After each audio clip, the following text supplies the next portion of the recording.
নমস্কাৰ আপোনালোক আটাইলে পুৰবী স্বাদ্ৰপলে আপোনালোক সকলোকে পুনৰবাৰ স্বাগতম জনাই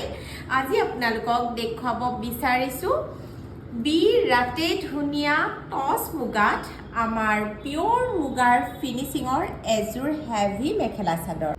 যদিহে আপোনালোকে পিওৰ মুগাত 50,000 ইনভেষ্ট কৰিব বিচৰা নাই কিন্তু বিচাৰিছে পিওৰ মুগাৰ দৰে হেভি লুক এটা থকা এজোৰ টছ মুগাত যদি আপোনালোকে বিচাৰিছে তেন্তে এই ডিজাইনটো চাব পাৰে আমাৰ ব্ৰাইডেল জোৰা বুলিও ক'ব পাৰি কাৰণ আজিকালি জোৰণত যেহেতু কইনাসকলে টছ মুগাৰ কাপোৰবোৰ খুব পিন্ধিবলৈ লৈছে গতিকে এইজোৰ বৰ ধুনীয়া হয় ইয়াতে আমি ৰেড আৰু গ্ৰীণ কাম কৰিছোঁ আৰু গোটেই মেখেলাৰ যিখিনি আমাৰ 24 ইঞ্চিৰ কাম আছে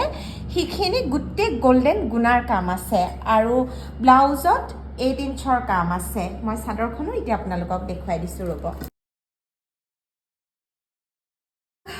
চাদৰখন দেখুৱাই ল'বলৈ বিচাৰিছোঁ যিমান পাৰোঁ ক্লোজ আপ মই দেখুৱাইছোঁ বডি ৱৰ্কটো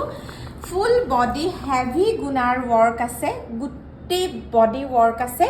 আৰু আঁচলটো আমি যেহেতু গোটেই বডি ৱৰ্কটো আমি গোল্ডেন গুণাত ৰাখিছোঁ গতিকে আঁচলটোত আমি ৰেড আৰু গ্ৰীণৰ কাম ৰাখিছোঁ আৰু ছাইড পাৰিটো ৰেড আৰু গ্ৰীণেৰে আমি অকণমান ফ্লাৱাৰ ৱৰ্ক ৰাখিছোঁ যিহেতু বৰ্তমান সময়ত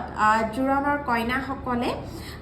বৰ ধুনীয়াকৈ টছ মুগাৰ মেখেলা চাদৰখিনি বিচাৰে সেয়ে আমি এইটো অকণমান ব্ৰাইডেল টাচে দিছোঁ কিন্তু এই জোৰাটো আপোনালোকক মই দেখুৱাৰ আগতে আমাৰ এগৰাকী মহাৰাষ্ট্ৰৰ ক্লায়েণ্টে অলৰেডি এই কাপোৰযোৰ আমাক অৰ্ডাৰ কৰিছে আৰু সেই আমি দহি এনেদৰে কৰি